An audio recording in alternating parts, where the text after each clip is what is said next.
Hello and welcome to ALBW Live. I'm Pat Esgate. I'm your host today, and I am the lead organizer for Ann Lister Birthday Week. Today we have a really interesting episode following up on a couple of weeks ago when we talked a little bit more about Ann Walker. Today we're going to be talking about Mariana Lawton.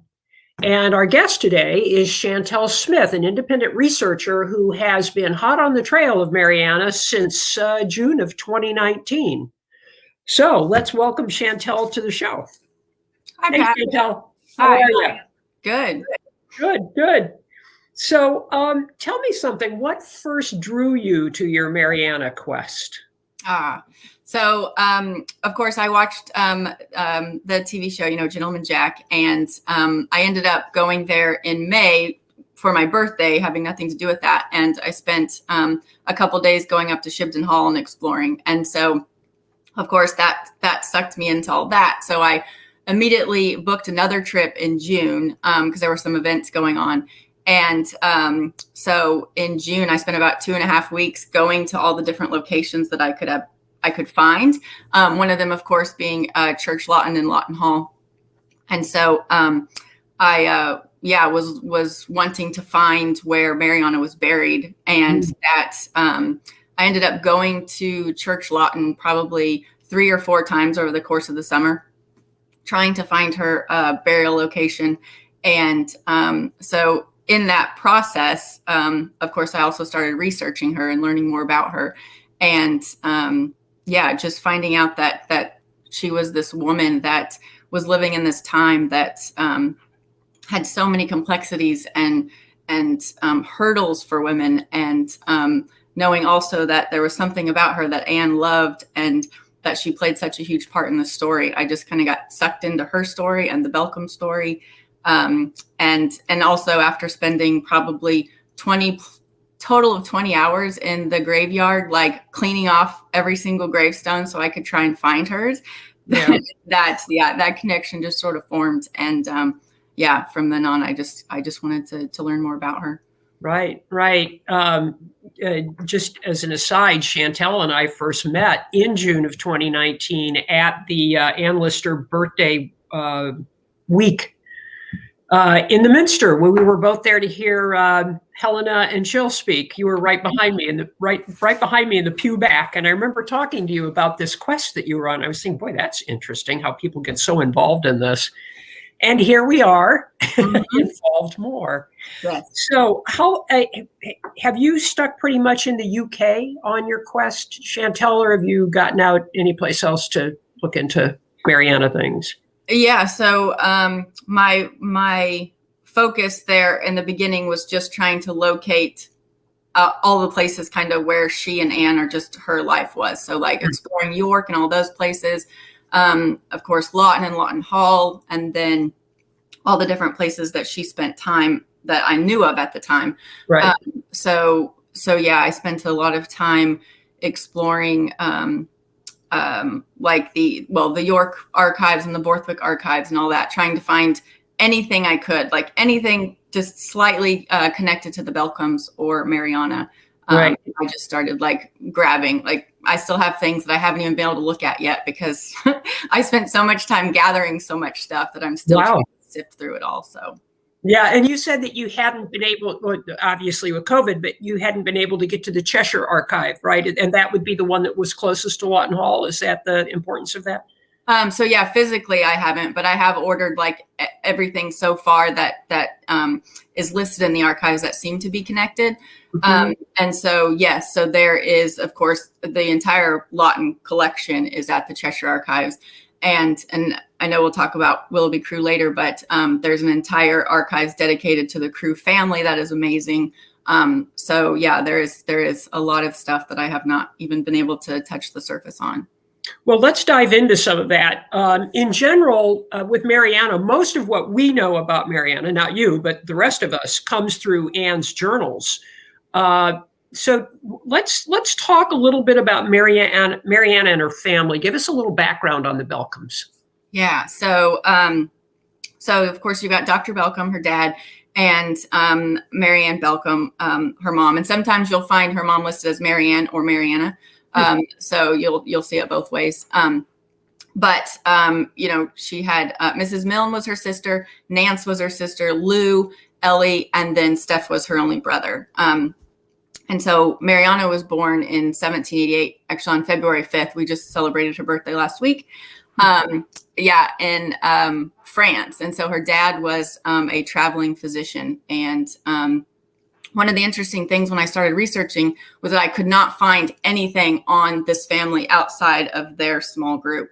And so come to find out, the Belcombes actually started out as the Bulcocks. And so Dr. Belcombe changed his name in the late 1700s from Bulcock to Belcombe in a way to make that name more acceptable and for him to get into, certain levels of society and kind of make a name for himself. And so looking for Nance, the reason why I couldn't find anything about Nance is because she was not born Belcombe. She was born a Bulcock. And so, those sorts of things were just as I uncovered those different bits, were very, very, very fascinating. And it's interesting that he changed his name and the reasons for which he changed his name. And we're going to get into this in just a minute. We're going to work towards something else to start with. But I'd just like to make the statement that already sets up a situation for Mariana where she's very aware of the fact that reaching certain levels of status is important within the family. Mm-hmm. What was the financial status of her family? So, and there's been some great work on her family and her grandparents and that whole side of the family that I had no idea about. But there seems to be some evidence that there was money in her grandparents, at her grandparents' level. But when it came to them, so one of the things about Dr. Belcombe, so when he died, he only had about 2,000 pounds in his will. So that obviously says that something happened and that not that wasn't much money, but that wasn't something that you would expect from a family that, people are thinking had a lot of money. And so as a physician, they lived on High Petergate. All of the houses at that time, the large ones were where people of some prominence lived. So they obviously had some money. How much, not quite sure. But they also had, all of the kids to think about when it came to what they were going to do next. Did you find that house? No. So that's one of the things. And I have done multiple deed searches because York's very interesting. So they actually don't have a centralized deed repository. So there's been some comments out there that it was 8 Petergate, but the deed search for that did not come up as the Belcombes or them, living there. So there's a possibility that it was demolished at one point when they opened up Petergate there in front of the Minster. But yes, I've not found the house yet. I know here when you do deed searches, quite often there's been a renumbering of houses along the way, and multiple times even. Is that a situation there, or could you pretty much tell from certain buildings that are still there and numbered that the numbers should have stayed the same? Yeah, so there was a renumbering of Petergate, but that happened before. That happened in the 1700s. And okay. So Tibbs' house, her townhouse is 9 Petergate, and it still has the same address, and it's still standing there. But that's a good marker. Yeah. Yeah. So when Dr. Belcombe died, he left everything to his wife, correct? Yeah. So in his will, when I got it, I was expecting to see Steph's name multiple times, right? Steph was his only son. Steph became a doctor just like his dad, went to the same school as him. So Dr. Belcombe left everything to his wife in his wife's name. So at one point, so he died in 1828 in Scarborough. And at some point from 1828 to 1842, when Mrs. Belcombe died, she moved into Minster Court outside of Petergate. But the family also had a really large apartment in Scarborough. And so, yeah, the property, the money, everything in the particular will that I found, he left to his wife. Like none of the kids, it was to his wife. So I assumed it was for his wife to decide what to do with when she died. So I thought that was very interesting because most of the wills I've seen are all about leaving it to the sons, or and keeping that going. But yeah, everything was just straight to his wife. So there's a couple of things that I wanted to ask you about surrounding this real quick. There's a connection between Minster Court and the show Gentleman Jack, correct? Oh yeah. So in the scene where they film, where you see Ann Lister getting out of the gig to go see Steph, that's actually Minster Court. So yeah, it's kind of cool to see that, it was supposed to be Steph's house, but that was actually where Nance and Mrs. Belcombe lived until she died in 1842. But they didn't know that. That wasn't when they filmed. Yes, no. Well, I wouldn't. I don't know. I wouldn't assume that they did.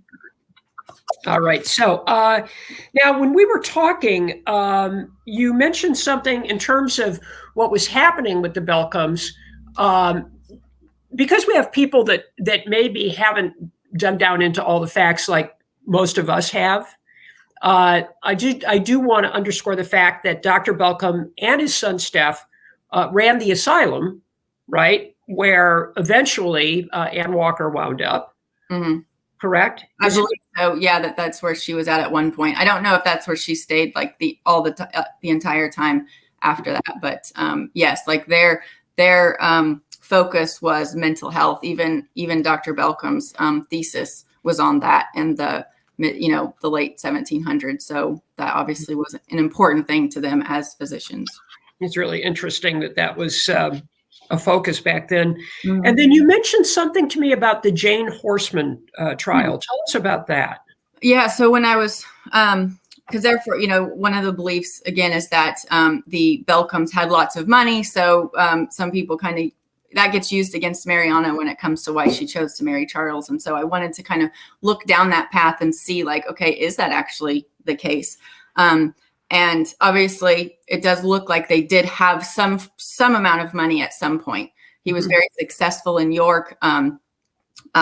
He even before they moved to York, when he finished being a traveling physician, they moved to Scarborough for a few years. And so he was also a captain in the volunteer cavalry there. So like everywhere he was at, he was successful. But at some point, so Jane Horseman was in their asylum, him and his partner, Mathers, and there were accusations against them for mistreatment from her family.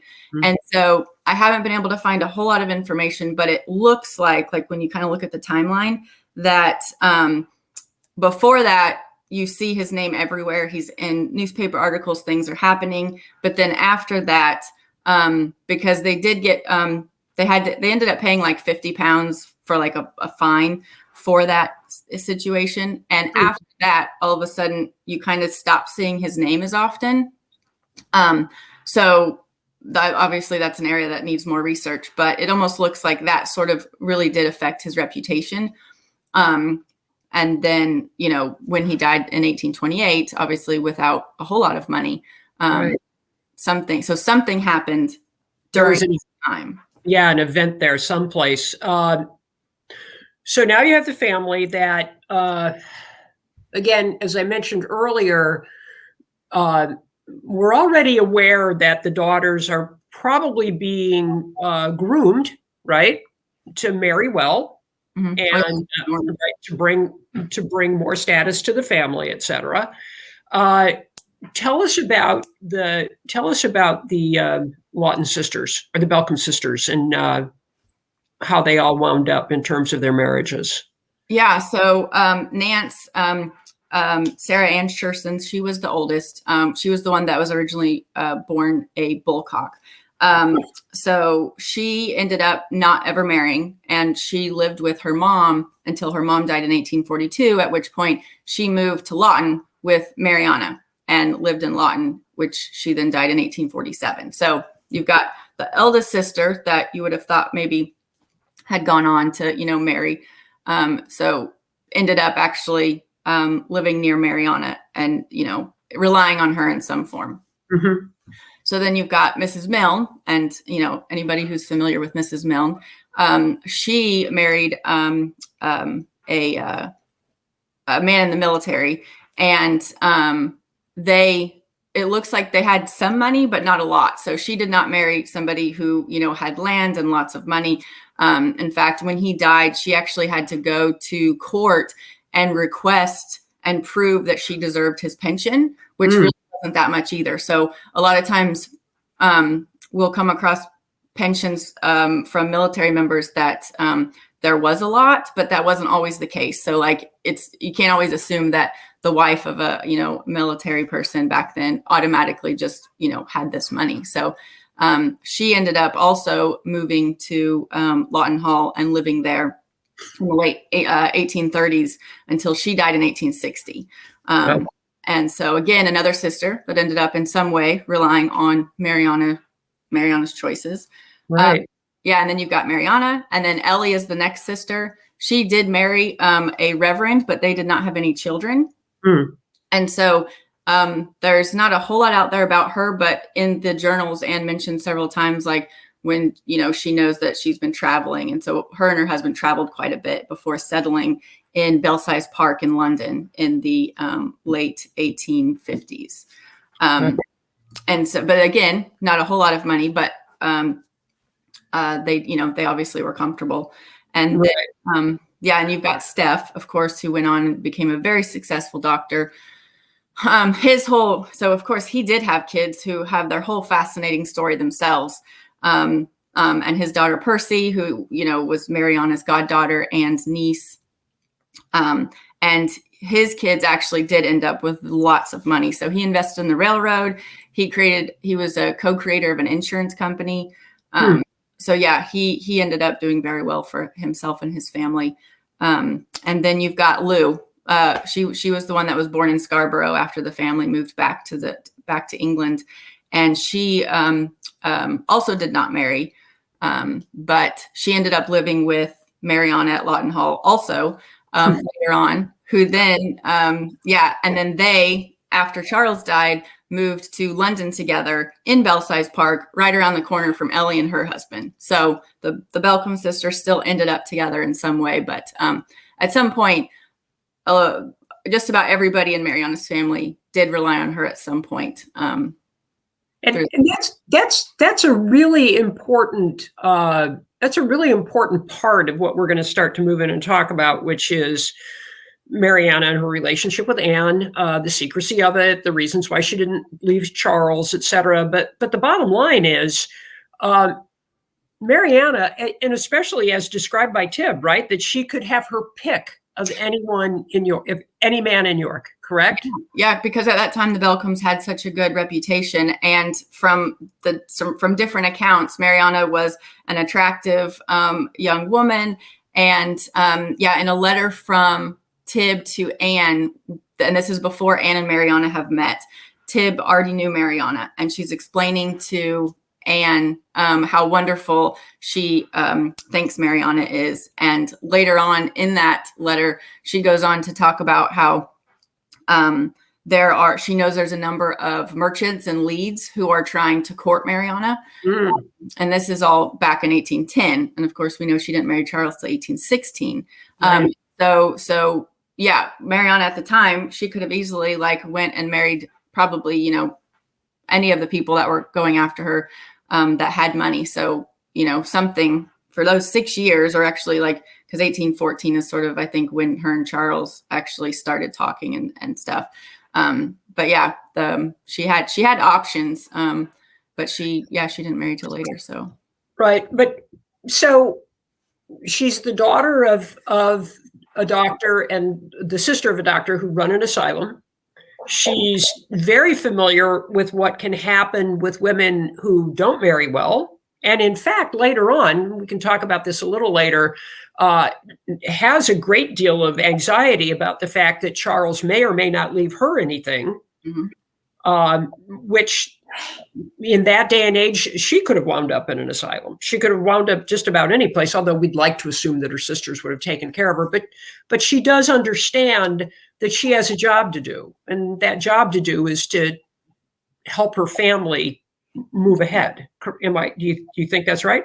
Yeah, I mean that was kind of the norm back then, is that's what women did, right? That was kind of their responsibility. And also one of the important things is to always, like, as we talk about Mariana, is to think about it all in context of at the time. So like you said, us looking back now, we can be like, oh, well, she could have just went with Lou. Lou ended up with money. She could have done this. But at the time, when you're talking about, women in the moment, not all of them were, as amazing as Ann Lister, and, not all of them knew that they were going to figure out their life regardless of what was going to happen. Right. They societal norms were, the law of the land. And religion was another huge thing that, we often don't really talk about, was that. So they had their societal norms pushing on them. They had religion pushing on them, making them believe that they had this duty. And so the fact that she waited until she was 26 to get married, I think there's something there that, when she could have just, like, at a young age, like, most women married the first rich man that came along. Absolutely. Yeah. There's something in there. So let's talk a little bit about what happens with her and Anne. When did Mariana and Anne first meet? So there are stories out there that they met in 1812 in Langton Hall. And we know from letters from Tib that in 1810, they had not met yet, right? Because Anne actually responds and says in one of her letters that, she's looking forward to meeting Mariana because of all the things Tib has said about her. Poor Tib, by the way. Right? Yes, exactly.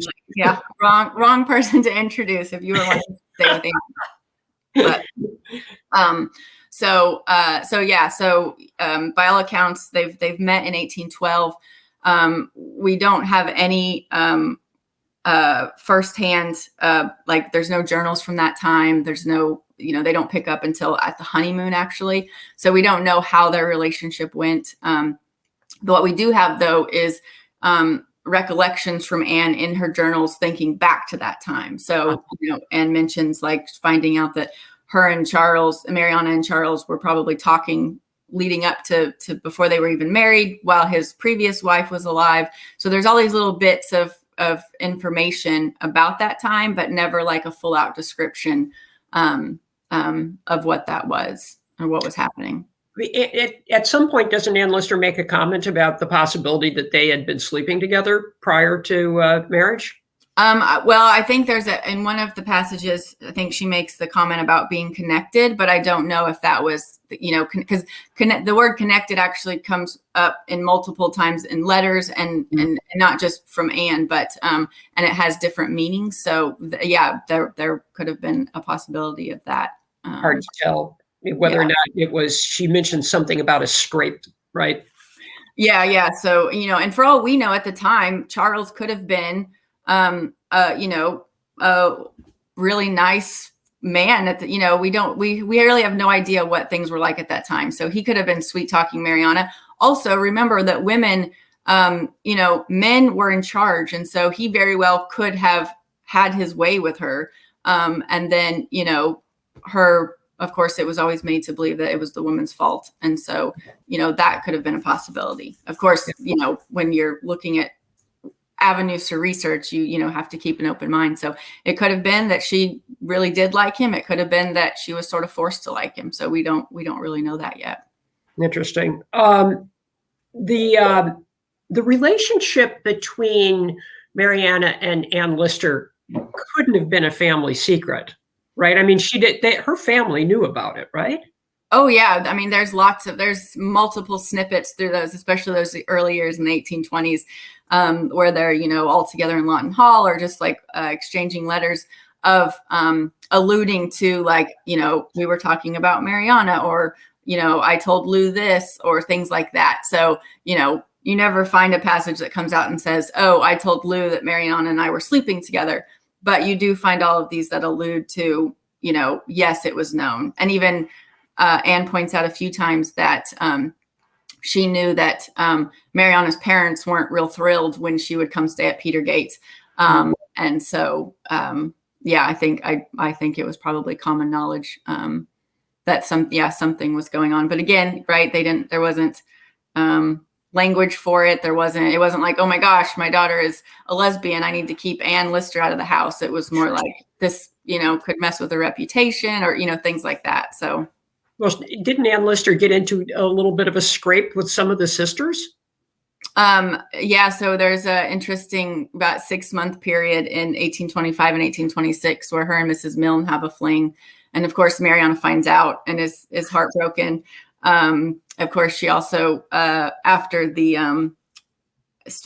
Ann Lister spent 6 months with Charles and Mariana on their honeymoon with Nance, Mariana's eldest sister, her and Nance were sleeping together. And there's another passage, which I forgot the date of it, but she actually is talking about, it's one of the times where she's going back and forth about Mariana. And she's like, well, I don't really think I'm going to end up with Mariana, but I'm going to end up with one of the family. So like, they're like, it's just, they all knew what was happening. But even though, one of the things to remember is that even though women at that time were doing things behind the scenes, that didn't mean that it could ever happen out loud necessarily, or right, so as their little, communities, these little LGBT communities that were happening, it's not like they were like, oh, well, yes, we know about Anne and Mariana. Let them be happy together. So. Right. So what makes you believe, I know that sometimes this is, there's certainly a little movement in, on the Facebook pages, et cetera, the Team Mariana versus, in fact, let's just pull that out just for you. We do have the Team Mariana button with us today. What makes you believe that Mariana was the love of Ann Lister's life? Well, so first I wouldn't say versus, because I think every single woman in Ann Lister's life was important. Like all the women that she loved, all the women that loved her, they all let her roll. I just, myself love Mariana and her story. So, right. But yes, definitely not competition. Just like friendly support of each of them. Right. So, well, when it comes to like researching the information, obviously what we have is Ann Lister's account of their relationship, right? Mm-hmm. So, again, keeping that in context, so that being a first person point of view, full of emotion. So I like to, like, on the romantical side of things, I like to believe that, yes, I think in a perfect world, Mariana and Anne could have lived happily ever after. They did have that deep connection that lasted so many years. And also trying to not put it into today's context, right? Because there's all sorts of things you could say about, well, they could have done this, she should have done this. But looking at it as these two women who are struggling to find, because even Ann Lister, I mean, she struggled to conform as well, which she did most of the time, right? She conformed to this society, even though she did things and broke some boundaries. She still was very much living in this conforming herself to do what she was supposed to do. Absolutely. Yeah. So you've got these two women struggling who are in love, right? Who want to be together. But at the time, they didn't understand what could be. They didn't understand what they could do. They were trying to juggle this whole thing and survive and make sure that they, like Ann Lister had to worry about, what was going to happen with Shibden Hall, being that responsible for that. Mariana had her family that she had to think about. And so just thinking about their struggle and moving outside of the drama between them. I mean, just imagine being in that situation and loving someone beyond belief and knowing or having a feeling that nothing will probably ever work out because everything is stacked against you. Right. So that story to me, because there's so many women out there even today that have, struggle with that. And then you've got, Mariana's, I think there's probably a level of internalized homophobia, obviously because of society and religion and all of those things and judgments. And so I just think like Mariana sort of represents all those women that are even still out there today that are going through that struggle. And so I don't know, that story and all of the things that Anne has talked about in her for Mariana. You made an interesting point to me in our pre-chat that unlike Anne and Eliza Rain, which is its own story, and we're going to be delving more into that in a few weeks, by the way, that they met each other as adults. Mm-hmm. They weren't school kids. Exactly. Yeah, they did not meet in school. They met in their mid-20s, or early to mid-20s. So at that time, yes, they were well into adulthood at that point. And so, yeah, it wasn't just like a childhood crush that just continued on. They were two women who fell in love for a reason. Again, we don't have any of that back information of how it happened but yeah, there was a deep, deep connection. I mean, they were connected, throughout Anne's entire life. And of course, as the years went on and more heartbreak happened, and Anne finally realized that it was not going to happen and that she was going to need to, find other options and move on. But there was a time when Mariana left Charles and came to Anne. Yeah. So another thing, like when putting Mariana in a context, right? So she married Charles Lawton. He was related to the Crews, who were a very, very important family. And even the Lawtons had, eclat, like Anne Lister likes to talk about.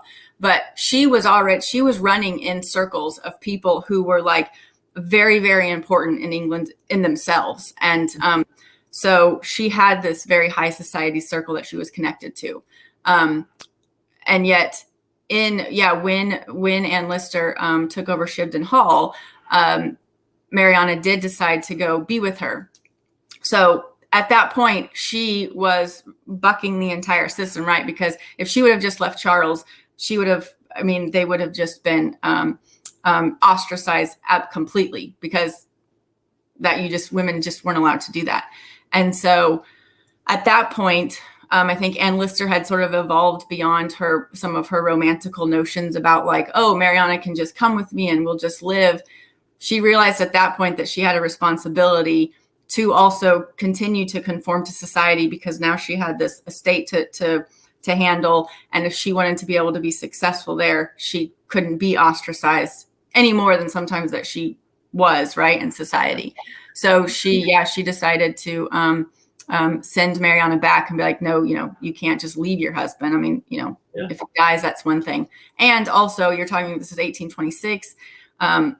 You had the drama the heartbreak of Blackstone Edge and Scarborough and all of that stuff happening. So I think it was a combination of Mariana, it's just the whole society thing and the timing. So I do want to underscore the other side of this. We've talked a little bit about Mariana's responsibilities to her family, marrying well, helping support them farther down the line, et cetera. And Anne Lister had a very great responsibility herself when she became mistress of Shibden Hall. Her job, and it was a job, was to make sure that Shibden Hall survived and moved to the next inheritor, not only as she had found it, but better. Mm-hmm. And so this situation with Mariana suddenly just leaving Charles would leave her adrift as well. And because Mariana was so connected to higher society, also would take that away from Anne, which was certainly something that she was striving for herself. So it was a pretty messy situation all the way around, unfortunately. Absolutely. Do you, let's just talk a little bit about that incident at Blackstone Edge. You mentioned that we also have to take that into context. And if you could describe it just briefly for those people that aren't familiar with what we're talking about. What happened at Blackstone Edge? So that is the famous incident. So Mariana was on her way to see Anne. She was coming to Shibden and got really excited to see her, which is what you do when the person that you love is coming to see you and you haven't seen them for a long time. So instead of waiting for Mariana's, the gig to get to Halifax, she decided to go walk and meet her, which Blackstone Edge is the name of the area where she ended up meeting her at. And there's a pub that still stands today that they stopped at. So like you can still go visit it. So Mariana wasn't alone in the carriage. There were people around. And so anyway, Anne shows up looking like she had just, ran 10 miles, which is what she pretty much did. And took Mariana by surprise. And so in front of everyone, you see Ann Lister show up, which was not something that a just normal friend would have done, right? Mm-hmm. So in the context of at that time, anything that a woman could have done that was, out of the ordinary could easily have been, told through the grapevine and turned around and come back to, bite people. So, right. And also, so Mariana sees Anne and knows that everybody is also seeing it and reacts, right? It's what anybody probably would do in some form. And so she reacts and she overreacts because even later on, she apologizes for the way she reacted because she realized that she let her, emotions get a hold of her. But that was a really crushing moment, though. I mean, when you read the diaries, it's heartbreaking to read Anne's entries for quite a while after that. About how she felt like Mariana had really cut her. Oh, absolutely. And that's, and so, putting that into context. So, right, that's happening. That happens in 1823. As they're going along, there's some more hiccups along the way. And so all that's leading up to the time when Mariana leaves Charles to go be with Anne. So all of that lends to the reason, or it's, looks like it lends to the reason why she sends her back. But, thinking about it, even something as simple as the way somebody was dressed, right? Thinking today, we have individuality, we support each other, those sorts of things, or you find a circle that does. They didn't have, that was not a thing. Individualism was not a thing. Right. Yes. And Lister, did her own thing sometimes, but she still conformed to the society. So even something as wearing the wrong thing in public, depending on who's around, could have major consequences in those circles and how women were accepted and what they were able to do. Right. So for us, it's it's just what you're wearing. But for them, was a major deal. And those were the sorts of things that had major consequences. And so for Mariana, the circles that she was traveling in, if people were to start assuming things about them or what have you, could have had major consequences. So again, not saying things are right or wrong, but you have to always remember the context at the time and the rules that these women had to follow. Well, and speaking of context of the time, we would be remiss if we didn't at least touch for just a brief few seconds on Christmas of 1834, which becomes an issue and after Anne take the sacrament and Lister goes off to visit Mariana. So right. So we're looking at December 1834. And Anne and Mariana have been together in some way since 1812. And so you have all of this history. At this point, they're 4 years into sort of their official breakdown of their relationship. So in 1830, even a little bit before this, Mariana starts sort of talking to Willoughby Crewe. And so when you hit 1830, Mariana is starting to tell Anne that, she is sort of interested in Willoughby Crewe and that she is going to potentially have him as her next husband if Anne's not going to take her and if Charles dies. So at that point, of course, remember, you've got all of this drama that happened before. Now Anne finds out that, okay, Mariana has another backup just in case. And so at that point, Anne starts, really realizing that, okay, this isn't going to work, which I think is interesting because while she doesn't want Mariana to have backups and other relationships, we do know that Anne Lister herself was having backups and other relationships. So there's that whole complexity right there between them. That's, could fill a whole book. So you've got all this stuff leading up to this time where by December 1834, their relationship, they know that it's over, right? And so today, of course, we would see that as adultery. Back then, again, looking at the context, it was, technically they weren't actually married, right? So the idea of two women adultering because somebody else was in another relationship with a woman was not really a concept. And so I think it kind of stood as a way of I think Anne went there to but for both of them to get closure, right? Because they had been talking about leading up to to Christmas 1834, sort of like hinting at that was kind of, they both knew that was what it was gonna be about. Right. And so, but yeah, they ended up grumbling, and there, afterward, Anne, of course, talks about, feeling guilty about that and stuff. But I think at that time it was something that was just sort of happening in the evolution of their relationship, and was, Mariana didn't want to let go of Anne. She knew she was having to. Like, there's her letters that get mentioned in Anne's journals, and the things that she was saying, like Mariana herself was like absolutely heartbroken because she realized that she had given up her opportunity with Anne. She even tells Anne in one of the letters that she realizes that she gave up her whole happiness to please her family. And so, so when Christmas 1834 happens, that was kind of like they're like, it wasn't a great experience for either of them, but, sleeping together, I guess, people could look at it multiple ways, but it happened, and was sort of their closure. So do we know what do we know about Mariana and her correspondence with Anne Lister? Did she got rid of it? So we've got, Packed with Potential, we've got a letter tracker that we've been trying to track all of Anne Lister's letters. And so we're up to like 4,000 and something. But to put it into context, like so far there's I think 900 and something Mariana letters that have been tracked from mentions in the journals and the indexes and stuff. And there's like 13 surviving today that wow. You actually get to touch. Wow. And so there are several mentions throughout the journals where they would burn their letters, because remember, Mariana was deathly afraid of their connection being found out, right? Because you're talking, like you've said, there's a number of things that could have happened to her. And so there were several times where they talked about, like, when we meet up, we will burn our letters.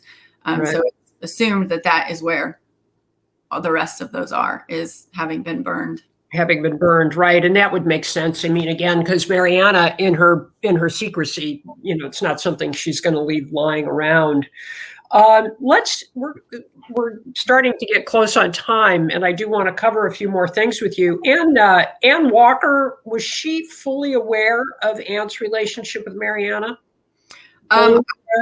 Yeah, I don't really know enough details about that. I just know that there's a comment that Anne makes after she gets back from Christmas 1834, that, like, she says that she sits down and tells Anne about her and Mariana. And there's a few other mentions that people have shown me where she says, like, that she's talked to Anne about Mariana, but to what context, I don't know. I don't know how honest Anne was always with her previous relationships, telling her new relationship. So right. Hard to say. So we do know that Mariana came and visited Anne and Anne, correct? And that they got along pretty well? Yeah. So Mariana visits for like a whole week in 1836 and stays there at Shibden, and Anne are, carrying on like normal. They end up going shopping together. So Mariana started a school just as Anne Walker started a school, right? Back then, women who had some money or were in a comfortable situation, one of their other jobs was to start charities and to do things like that. So Mariana started a school just like Anne Walker did, and had a blanket club charity where she gave blankets to the poor. But there's reference that her and Anne talked about their schools together. So, it would be awesome to find out if they continued that correspondence and like helped each other with all that. But yeah, so from that week, it all seems like things are okay. And so, and then at another point, she visits, not Shibden, but she visits Halifax in 1837. I think Charles and I believe Mrs. Milne was with them, but, Anne met them in town for a dinner, I think they had at the inn. But, yeah. And then that was the last time that Mariana was in Halifax physically, like visiting. Yeah. It's one of the things that's so frustrating about I guess, or as an opportunity in terms of research, is the period of time after Anne Lister dies and is buried, because her contemporaries are still there. Mariana's still alive. Ann Walker obviously is still alive. Tib is still alive. There's a group of people who certainly must have communicated with Ann Walker or with each other, must have come to Halifax to pay their respects at Ann Lister's grave. I mean, it would be wonderful if we could find some of that. Oh my God. Tell me quickly, you mentioned Willoughby Crewe. Can you give us a little explanation of who he was? Yeah, so Willoughby Crewe was a cousin of Charles Lawton and a friend of Mariana. So there's evidence that shows that they were friends and communicating like in the early 1820s. And so over the years, being friends, they communicated quite a bit. And then at some point in the late 20s, leading into 1830, Mariana decides that she is going to have Willoughby Crewe as her next husband if Charles dies, and Anne doesn't take her back later on. This is before Ann Walker, of course. And so there is a conversation that takes place between the two of them where Mariana is filling Anne in on the details, and Anne doesn't come out and say it, but it appears that there was a connection had between Willoughby and Mariana. And so that's one of the other things that Anne's like, okay, I'm done with this, which is again interesting because it's okay for her to have fun, but Mariana cannot do that. But yeah, so that kind of lends to all of that kind of ending too. But yeah, Willoughby Crewe, he was a reverend. He of course came from the Crewe family that did have social standing, and he had two sons that Mariana was like in their life as well. So I'm not sure if she was the godmother to one of them or not in some way, but yeah, they you're very connected to them. Yeah. Let's talk a little bit about Mariana with Charles. Mm-hmm. So they first, what year did they get married? March 1816. Okay. And we don't, because Anne's journals start after the honeymoon, we don't really know much about when she first found out that they were going to get married, or just in reminiscence that she might have in there.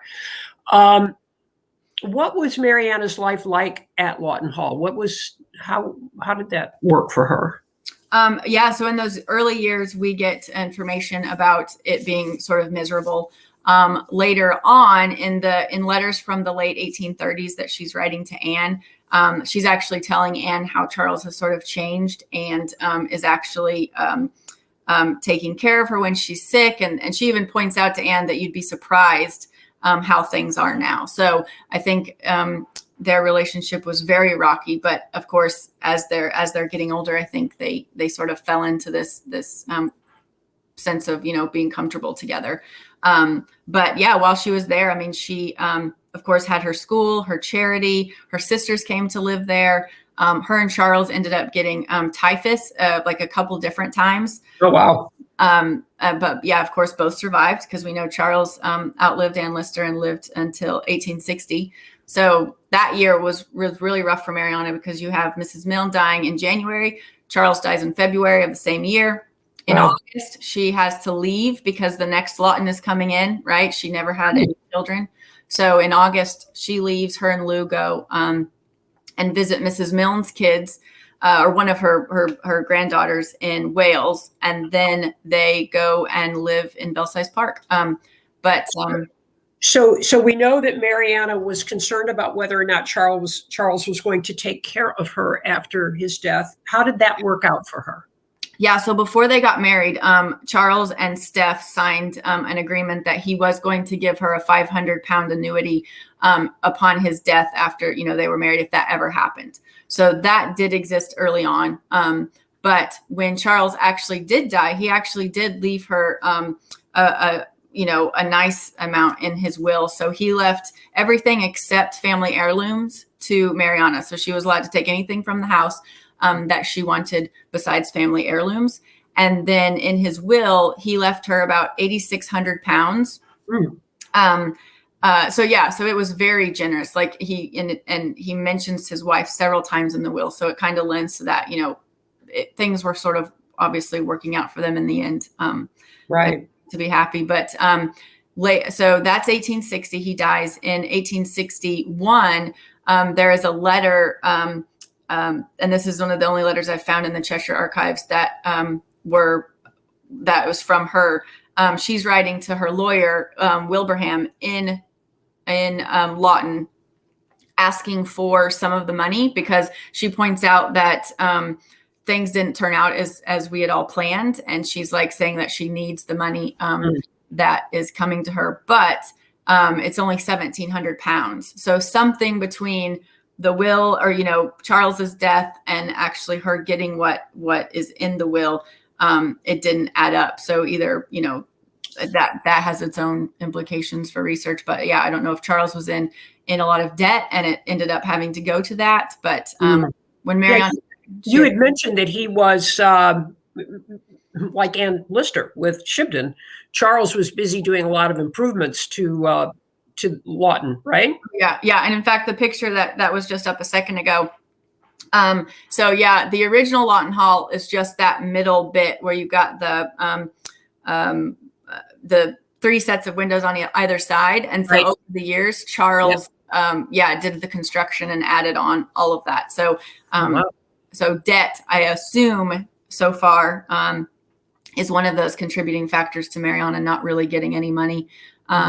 But she lived with Lou, and Lou died with 21,000 pounds. So the good thing is that Lou, if Mariana didn't get any money, at least Lou was there and they lived together. So that's good to know. For those of you that are out there that are wondering what that actually means, that amount of money, if you take it from the 1880s until now, that's about $3 million American.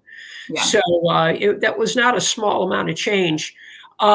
So obviously after Charles dies, Mariana becomes very connected with her family. Some of them, they wind up living together. They move to London and they're living in Belsize Park. But I don't want to skip over this one.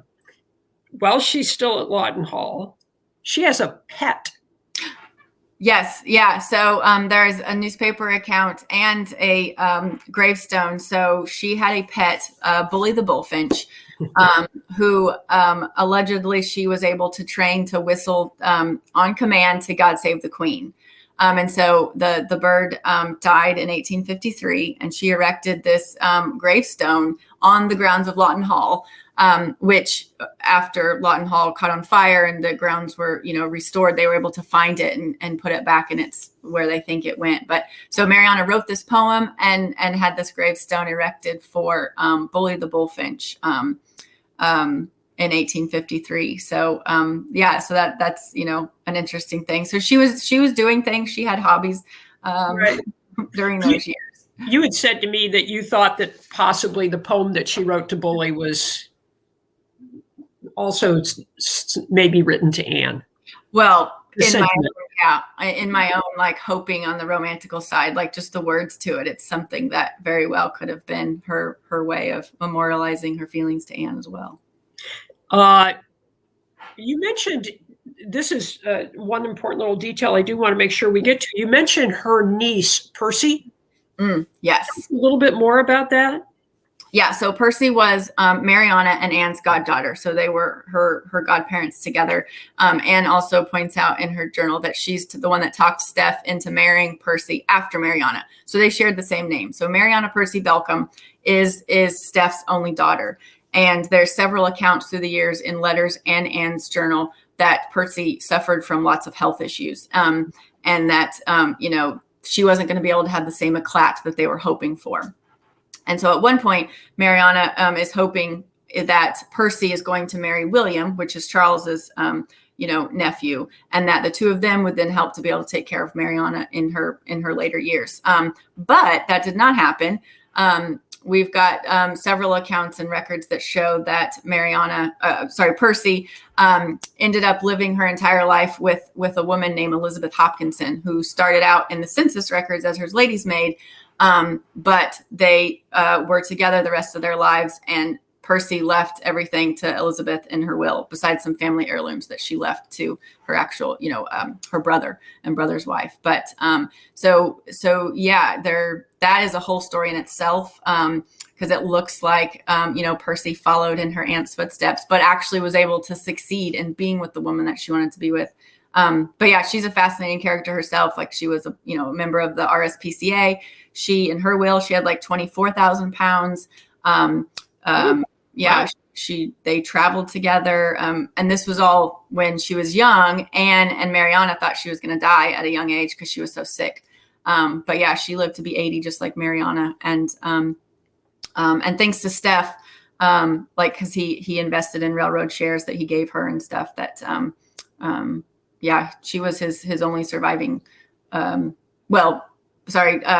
and her brother, lived into the 1890s and later. The other brothers died at early ages, and they have interesting stories as well. Like, she had a brother that went and was kicked out of the army because of he became an alcoholic, and there's medical records that show that he died of liver failure. What they assumed was liver failure, and I mean, there's a whole story there in the Steff's family.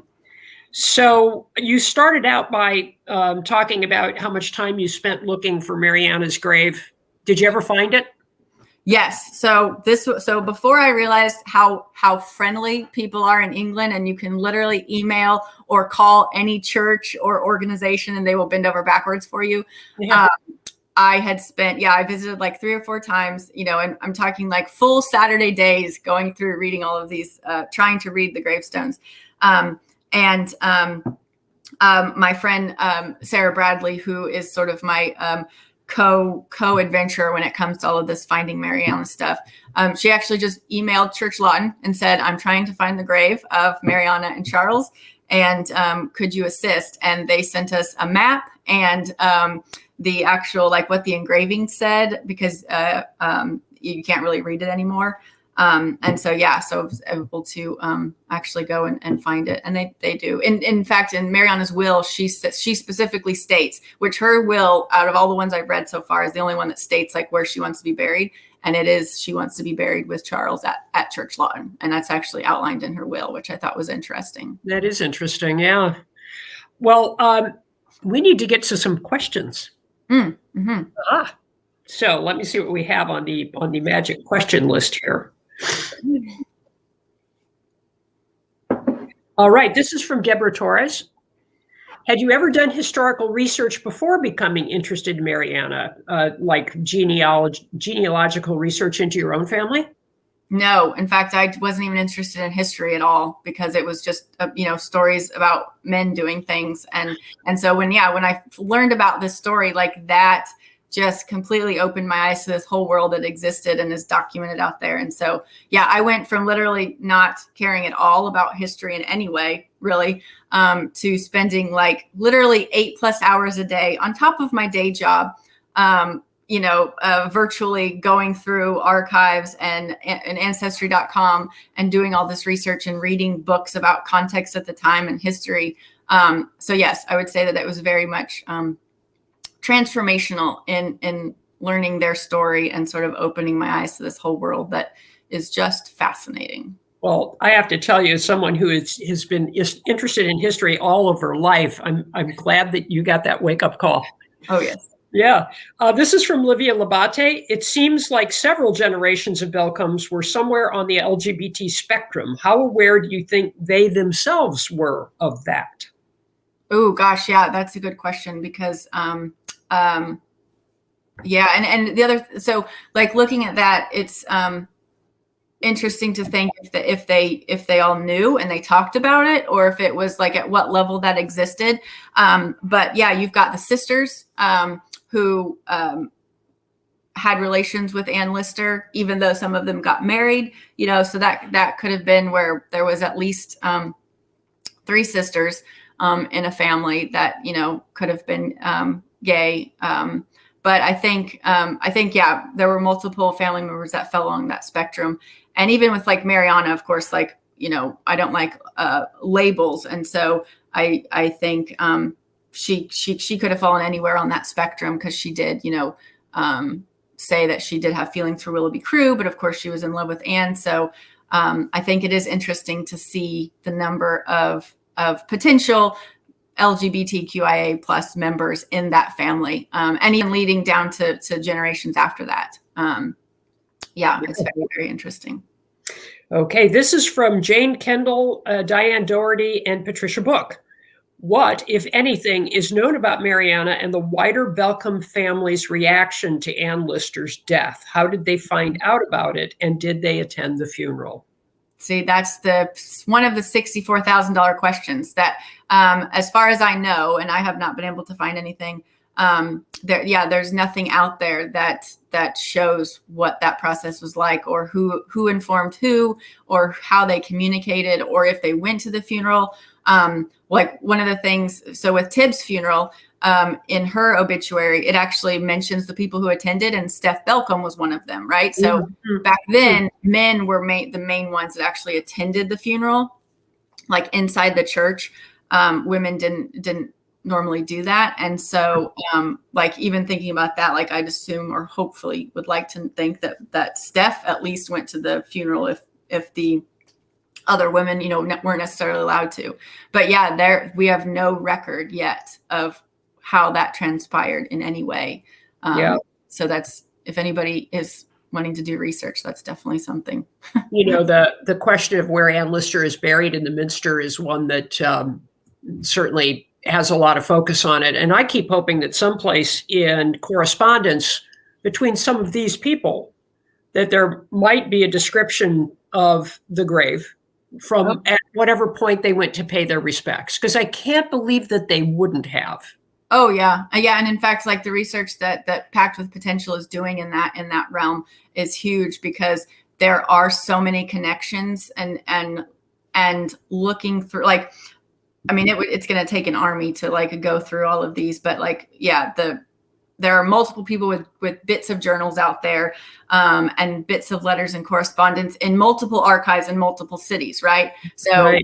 So going through all of those and trying to find even just like a sentence, because that's like where a lot of little snippets come from. It's just a little bit that leads you down to another, ant hole, like we say, and you just keep going down these rabbit holes, building on that information. So something is out there. It's got to be. It's a worthy quest.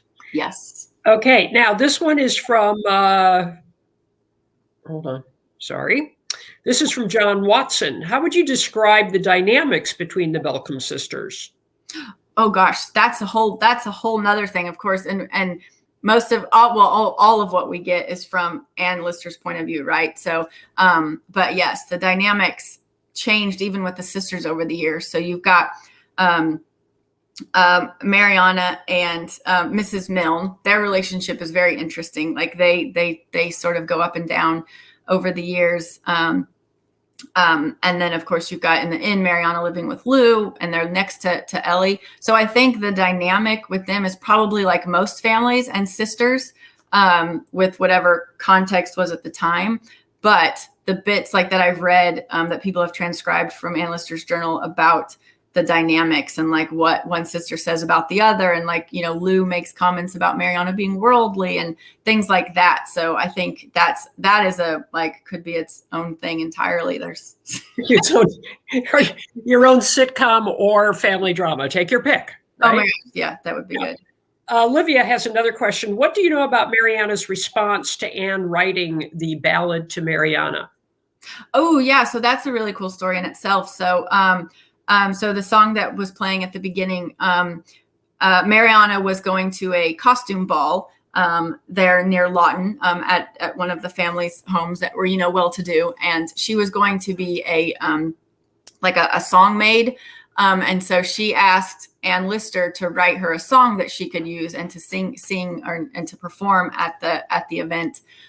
So that ballad that we have, Mariana's ballad, from the actual journal where she includes the words and the actual sheet music, Anne Lister wrote for that. So like, sometimes it gets thought of like it was a love, it was a love ballad, but the purpose was for that costume ball, which ended up Mariana didn't even get to go to because she was sick. But Anne recounts that Charles took the song anyway, and I guess it did end up getting performed with good feedback. But yeah, she didn't even get to go. Oh. Okay, from Amanda Price, did Mariana keep a journal? Oh my gosh, I do not know, and I haven't seen or like read in anybody's transcriptions that Mariana or that Anne mentions that she does. So that would be another thing that is potentially out there in some archive collection that hasn't been, individually referenced yet. So, it's interesting because certainly Ann Lister spent a fair amount of energy getting Ann Walker to keep a journal. And as we know from our last show that Ann did do that, I have to believe she would have tried to get Mariana to keep one too at some point. I mean, it just seemed to be her, one of the driving things in her life. Yeah. This is from Sari Miettinen. Are there any documents concerning the schools that they founded?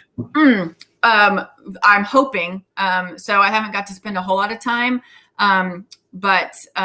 So she originally started out with a school for older kids. And then in a letter in the late 1830s, she writes to Anne talking about her infant school that she opened, where she's got 95, which she says urchins, which was the name used for like poor kids back then. So 95 urchins are in her school. So, I have not come across anything yet on the details, and I haven't been able to find where it was actually at. But yeah, that's another route for both of their schools, finding out more information about that. From Cheryl Crawford, have you been able to find any information in the Lawton Chronicles? For like the Lawton family? I guess the question is, have you been able to find any information in the Lawton Chronicles? I'm not really sure what she's referring to. Does that sound familiar to you? Well, she's like referring to the collection at the Cheshire Archive. So there's a huge Lawton Hall collection there. And because it's the Lawton family, there's been a lot of genealogical research and stuff there. I have not been able to physically go there, but I did order the few things that exist that have relation to Mariana, but they do have several like collections, just like that don't have each individual item referenced, right? It's like a collection of a bundle of things. Right. So, yes, and there's got to be more to be found. Okay, we have two more questions from Allison Kirkgasser.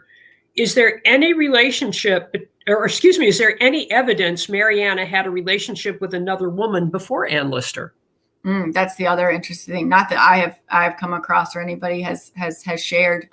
So yeah, we don't know if Anne was like a standalone bit of her life, or if there was anybody before. Because there's those few letters, or there's a letter between Mariana and Tib in 1809. That so we know Tib and her were friends that early, and we know Tib, spoke wonders about Mariana. So, but there's no like hard evidence that they were ever together.